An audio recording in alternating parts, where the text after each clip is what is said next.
satu pengalaman yang bener-bener sampai sekarang lo nggak bisa lupa? Ada gak bang? Gitu loh. Banyak, saya hampir mati.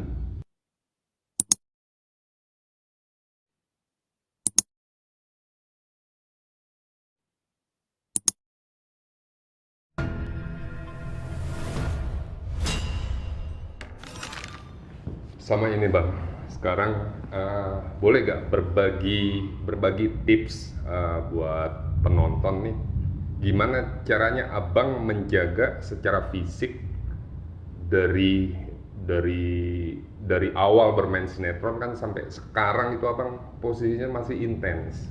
Apa tuh bang? Terus juga secara fisik yang menurut gua pribadi pun abang masih ya awet muda bisa dibilang gitu bang. Itu apa tuh bang? Kira-kira rahasia tipsnya tuh bang? Tipsnya kalau dibilang awet muda enggak bro, kalau dibilang awet muda enggak. Mungkin yang paling dijaga itu adalah gini, karena yang bisa tips ini bisa dibagi sama teman-teman semua di rumah ya. Kelebihan dari dunia seniman ini, keartisan ini ya, Ya. yang berprofesi di sini loh, pure berprofesi di sini. Kita benar-benar bergerak menjalani kehidupan itu berdasarkan mood. Ini seniman apa aja, dia mau di seni rupa, mau di mana penyanyi atau apa, kita ngejalanin apa yang kita senang di hati dan di pikiran berdasarkan minat dan bakat kita yang kita miliki. Jadi yang dibilang ada duka yang ada di dalam ini, sampai duka yang paling dalam itu duka gosip lah. Jadi kalau ada gosip, berita miring atau apa, itu sebenarnya dukanya artis. Cuma itu duka yang kami miliki. Duka kedua adalah privacy. Kadang-kadang privacy, zaman sekarang privacy orang nggak punya ya. Sekarang orang jualan konten sampai kalau perlu tuh emak-emak sekarang bayi brojol dari selangkangannya. Sorry boleh, saya gak usah disensor lah. Ini kan YouTube, brojol dari selangkangannya udah diliput. Nah kan kayak gitu zaman edan kan. Yeah. Nah paling kedua profesi ya yang bisa melintas. Selebihnya kita bergerak minat dan bakat tuh dengan kesenangan hati. Hati senang, pikiran senang. Kalau bicara awet muda, di luar sana banyak orang yang kelihatan awet muda gitu kan ya istilahnya. Tapi kita tuh yang mungkin dilihat sama orang itu kita merasa hidup, fresh. Kita hidup fresh. Yang mereka lihat itu kita fresh, kita hidup karena kita merasa kita terjaga gitu loh. Kita terjaga, bertemu sama orang, kita untuk siap untuk tampil di judul baru, judul berikutnya atau apa ya gini-gini. Kita tampil di undangan gitu, kita yang oke. Kita yang selalu yang kita berusaha tuh yes. Huzanya tuh banyak gitu. Huza kita fresh kayak gitu-gitu. Kedua ya kalau bicara pola makan, pola hidup, olahraga, orang di luar sana juga lebih jago. Lihat aja ada konten-konten kan orang pada fitness, jaga makanan. Tapi yang saya bisa kasih tips lagi nggak over. Tetap bersih di hati, bersih di pikiran itu yang paling dijaga. Kalau jadi artis mau bikin apa sih bro? Kita bisa berspekulasi dengan apa sih? Ayo, kita nggak mainin orang, ibarat katakan. Kita buka suatu bisnis, kita bikin apa yang bikin masalah hingga kita tidur kita nggak nyenyak. Buat apa kita hidup bikin masalah hingga kita mau tidur harus minum obat tidur, obat penenang kayak begitu. Karena ulah yang kita bikin di luar. Ini kalau pure bisa bicara dari seniman ya. Kita tidur itu dengan senyuman. Aduh gue happy banget. Tadi monyong tuh gosip resek, kayak tau gue aja, kayak tau hidup gue banget sih tuh orang-orang setan paling begitu. Paling gitu ya kan. Setan kayak tau banget hidup gue, so ngomong, so ngoceh tuh netizen atau wartawan atau apa, kayak tau banget hidup orang. Ya nggak, kayak pagi-pagi udah cebokin kita doang ya, bahasa halusnya gitu, kayak pagi-pagi udah cebokin kita doang gitu kan. Jadi itu dukanya itu kan di situ. Tapi above all di atas itu semua, sebagian besar kita hidupnya senyum nih. Bukan kita dalam sehari kita senyum, tapi tidur yang seneng. Saya tuh tidur alhamdulillah bisa terjaga minimum tuh kalau di luar, kalau lagi nggak kerja bisa terjaga bisa 6-8 jam umur segini, nggak susah tidur, nggak pakai apalah minum apa. Alhamdulillah itu yang bisa saya jaga, tips yang bisa share dasarnya dari itu. Alamiah semuanya. Alamiah semua. Oke, pesan buat pesan buat para yang ingin tertarik sama dunia film atau dunia acting atau dunia sinetron, Apa pesan abang gitu loh buat mereka-mereka? Pesan saya sekarang dengan dunia multimedia segala macam ya, eh, yang mereka kalau sekarang ngetop itu gampang, Oke. gampang. Tapi kita mau ngetop itu di sisi apa? Oke. Di sisi seninya kah? Yang Bang Adit ajarin sekarang ini juga salah satu adalah sisi di dalam industri entertainmentnya. Ini kita bicara sekarang berarti di sisi abang ya, posisi jadi objek. Nah, jadi objek kita hati-hati. Kita hati-hati yang nonton kalau itu sudah publish, yang nonton bisa anak-anak. Anak-anak tuh bisa nilai kita harus bisa nilai tayangan kita itu pantas atau tidak pantas. Itu yang saya bisa minta tolong itu dijaga. Ingat anak-anak kita sendiri deh. Ya, anak-anak orang, konten kita itu pantas nggak pantas. Pantas nggak pantas itu bukan kategorinya, bukan seronok ya, bukan seronok aja. Seronok iya, tapi bahasa kayak gitu. Jadi saya banyak sekali anak saya aja dulu saya harus sortir dia lagi nonton apa nih, dia lagi buka HP saya kan, nonton dong YouTube, saya lihat dulu, oke aman. Ya, jadi kayak selektif. Nah kita itu aja.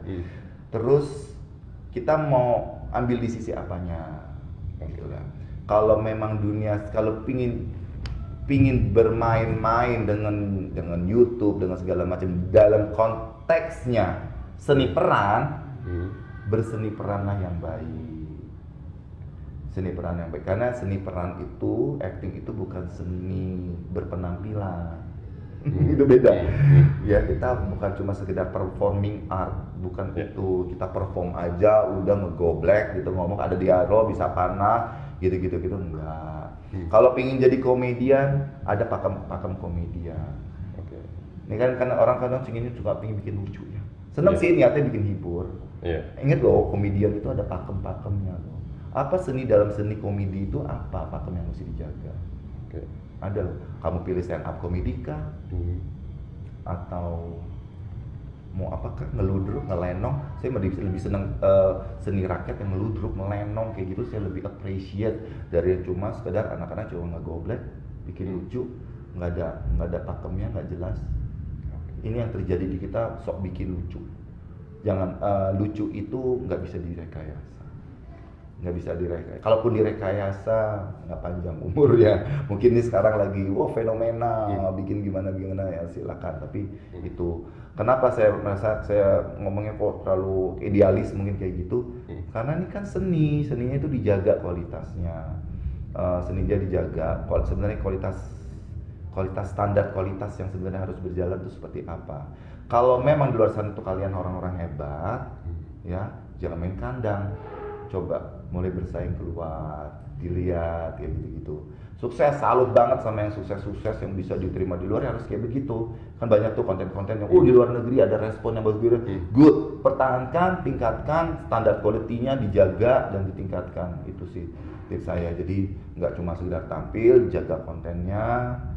Jangan takut untuk mengeluarkan konten-konten yang mengedukasi. Waktu konten-konten mengedukasi itu kan gitu kan. Jangan takut, mungkin karena kita kurang kreatif gitu. Perbedaan sudut pandang lo Bang, perbedaan sinetron ketika masih weekly dengan konsep yang sekarang dengan stripping itu secara keseluruhan perbedaan yang lo rasakan apa tuh Bang? Perbedaan income. Income lagi. Kan ini kerja borongan. Kerja banyak, tayangan banyak, ya hasil juga banyak gitu kan, alhamdulillah. Kalau weekly itu kan santai, kita bukan yang gede gitu kan. Yang saya rasakan kembali tadi sudah sempat disinggung, sebenarnya kualitas terjaga di weekly. Si sutradara bisa mikir, bisa bikin persiapan, si pemain bisa bikin persiapan, semua beda. Justru tantangan saya tuh di weekly. Coba, bro lu kan tau bro pernah ngerasain weekly kan? Misalnya bikin produksi A 26 episode tuh biasa untuk setengah tahun kan, seminggu sekali 26 episode. Kita tuh buku skenario langsung 26 episode depan mata. Nah, dan kita misal setting ruangan ini misalnya, Satu ruangan ini dalam 26 episode ada berapa scene? Ya. Ini adalah tantangan buat segi dari pemain, kostum dan make up. Ini tuh seninya di sini. Tahu nggak sih seru banget yang nama kita berganti-ganti karakter, berganti-ganti fluktuasi dari emosi segala macam itu seni artnya itu yang saya rasakan dari Weekly itu gila. Hari ini scene A ini kita harus ketawa, tapi ini kita jumping ntar nangis dulu babak belur, ntar ini ditabokin, semua continuity itu harus nyambung untuk 26 episode. Kalau Sleeping Kerja Time mah cemen. Bukannya saya ngecilin juga. Cemennya berarti continuity-nya itu kita ikutin tuh, ya. Keberlanjutannya kita ikutin progresnya. Enak, bisa learning by doing kayak anak kecil. Kalau Weekly, hello guys, Weekly atau film ya layar lebar itu untuk just for pro kayak gitu. Untuk profesional only. Kalau sekarang mah anak baru ya. Anak baru muncul gitu, ada tampang bagus, cep. Nah, dia jalan dikit-dikit. Terlepas dari ini nih Bang, pada saat perjalanan lo dari ini kan sudah lo ceritakan semua nih Bang, dari A sampai Z-nya kan dari lo pertama kali main sinetron sampai akhirnya bisa intens sampai sekarang. Dalam perjalanan itu Bang, terlepas dari perjalanan sinetron dan hidup lo, ada gak sebuah kisah unik Bang? Kisah unik yang bener-bener entah itu ya apa ya, satu pengalaman yang bener-bener sampai sekarang lo nggak bisa lupa, ada gak Bang? Gitu loh. Banyak, saya hampir mati. Boleh cerita dari awal tuh Bang, kenapa tuh Bang? Ada kejadian apa tuh? Ada hal-hal yang ekstrim yang pernah saya lakukan. Saya diseling di lantai 8 sebuah gedung. Tapi saya yakin saya bisa anggap aman. Kejadian-kejadian yang hampir merenggut jiwa tuh kemungkinan itu terjadi. Tapi saya nggak komplain ke produksi karena itu bisa juga sayanya yang so tahu. Saya pikir saya kuat. Saya itu pernah adegan salah satu syuting sinetron saya Putri yang ditukar itu, saya dibenam di kedalaman di kolamnya saya di kerangkeng di kolam kedalaman 4 meter seperti itu. Ya, di Celanda KKU. Saya udah nggak punya nafas. Saya udah gak punya nafas, pintu itu sama kok ini buka kemana gitu loh. Dari keran itu harus dobrak buka kemana. Ya. Ini saya baru cerita nih di sini, pure. Karena saya nggak perlu komplain ke lapangan, karena itu juga mungkin ada faktor kesalahan saya. Saya nggak bisa, wah kenapa gini kayak anak kecil ngamuk-ngamuk di lokasi syuting gitu kan. Terus akhirnya kebuka juga dari kerangkeng itu dan adegan selesai. Karena itu sudah jam 4 pagi. Badan kita sudah capek, semua orang capek. Kita kejar harus tayang malam itu juga. Itu kita harus selesai. The mission tuh harus accomplish, harus selesai misi itu. PR mau nggak mau harus diselesaikan.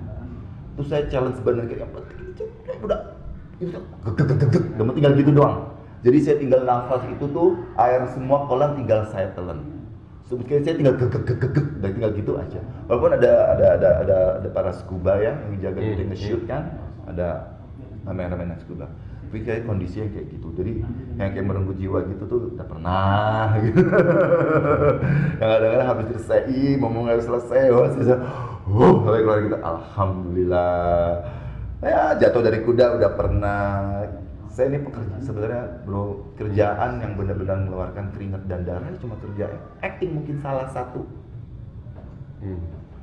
Kalau kita udah kerja tayang itu mungkin klasifikasinya aktor sama orang yang sekerja sekarang lagi di rig di tengah laut untuk penggalian minyak di tengah laut mungkin sama risikonya, bahayanya mungkin timbulnya sama gitu. Kita flesh and blood, benar-benar, waduh, darah daging.